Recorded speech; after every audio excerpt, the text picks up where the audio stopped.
The question that we get from time to time is it's 2024. What is the value of my website right now? There are so many other places that represent you and your organization. There's social media like Facebook or LinkedIn pages. There's Google Business Profile. There's just all these other places that represent your organization. And it gets kind of easy to overlook your website and the value that your website produces. And so that's why we're going to talk today about what in 2024 is the value of your website and what does it bring to your organization that these other outposts don't. My name is Erica Dickstein and I'm with Spring Insight. And I'm Karen Tyne, also with Spring Insight. We're super excited today to talk about sort of these questions of what is the value that a website brings to an organization. So first let's talk about, you're building on ground that you own. And by that what I mean is when you talk about these other outposts, bluntly they're owned by other people, they're owned by other entities. And what does that mean? It means that the layout, what it looks like, how often it's updated, what the functionality is, all those things are decided by other people. All those things are, may or may not align with you, your organization. They may or may not show you off the best that you best as you possibly could be shown off, but you don't get to decide because you're not really building on your land. Correct. Website, you buy your domain, you buy your URL, and you buy your hosting, so you own all of that, you pay for it. So if something were to go wrong, like if you were hacked on your social media accounts, if your Google business profile was somehow listed as closed, even though you're open and operating, it takes time to fix those. Whereas you own your website, you can just hop in on the back end and quickly fix it. Yeah, it's a great point. I mean, we have had clients who, have come to us when their Google business profile is listed as permanently closed, or I've seen situations where a social media entity has, where a social media entity has kicked somebody off or closed somebody's account or suspended somebody's account, whether it's right or wrong, that's a decision that becomes outside of your hands if it's an outpost that you don't own. So the second thing we're going to talk about today is social proof.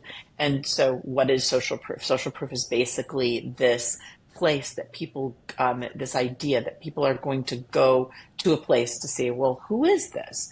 So let's talk about this just as a story. We're going to talk about a family law attorney named, let's say, Karen.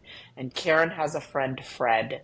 Fred goes out to lunch with a work colleague of his, George, right? And George says to him, I need a family law attorney. We're having changes in our family and I need to talk to somebody. Well, Fred says, "Oh my goodness, I've got this friend, Karen. She's amazing. You should totally get in touch." Well, what's going to happen? He's not necessarily going to call Karen immediately, right? No, he's going to go back after lunch. He's going to look at Karen's website. He's going to see whether or not Karen, I know he says she's great, but is she? What does she look like? What is her website? How does it make me feel? What does it tell me? Does she help with the kinds of work that I need help with? So that's what social proof is. And that's really, really critical in this process. So having that website is a place for your referrals to go to see who is this person and is it somebody who is going to be appropriate for me and for my needs. Yeah, so most of the time when you go to a website, if somebody's referred to you, you'll see testimonials from other clients on there as well. And something like 82% of Americans ask for referrals or recommendations from family and friends. And then the first place you go is their website. And you go to their website and then you go to check out their social media. So it's really important. But the downside of that is if somebody did recommend you, you may not have ever heard from them. So there's no real true way of knowing your return rate on that as well. Yeah, that's a great point. I mean, something I think about often is when you get a referral, you don't really know whether or not you won't know when they don't come to you, right? Somebody might mention to you, "Oh, I made a referral. I told so and so about you, or I told a friend about you." It was And then even you more never hear likely, from them and again. then you just don't hear from them. Well, where did they drop off? And that's where the social proof comes in. It could be that their plans changed and they just ended up not needing an attorney or kicking the can down the road. But it also could be that they looked at your site and they were like, "Oh, wait, hold on. I don't know that that's the person who I want to work with, or who's going to be the right person for me." So finally, we're going to talk about giving you a voice. And this is something that I think is really critical. And at Spring Insight, we focus a lot on in websites, which is giving an organization a voice and allowing them a place both visually and in language to differentiate themselves and to create their own voice. What can this look like in the case of, let's say, in the case of a government contractor? This might look like talking about something that is happening in their specific area of their industry that they want to talk about, that they want to give an opinion about. This could look like showing the kinds of your approach and the kind of way that you work on things.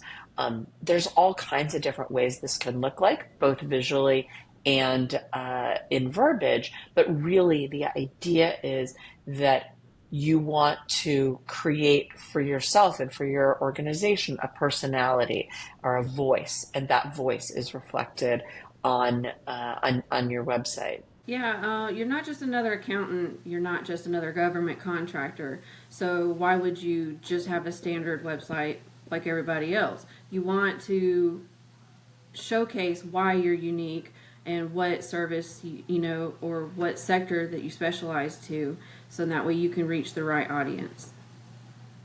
Yeah, that's such a great point, and one that I think really gets overlooked a lot is how people differentiate their websites and how, you don't just want your nobody is just another accountant or just another lawyer, right?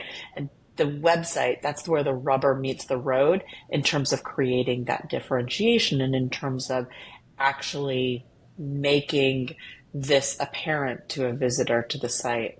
So thanks so much, Penny, for joining me and talking all about the value of websites in 2024. So to anybody watching this, if you found this useful, I really hope that you will like this. We are sort of starting out, but we're really excited about producing great content. So be sure Yes, to subscribe to our channel, so you can get alerted when we put up new content, which we do on a weekly basis.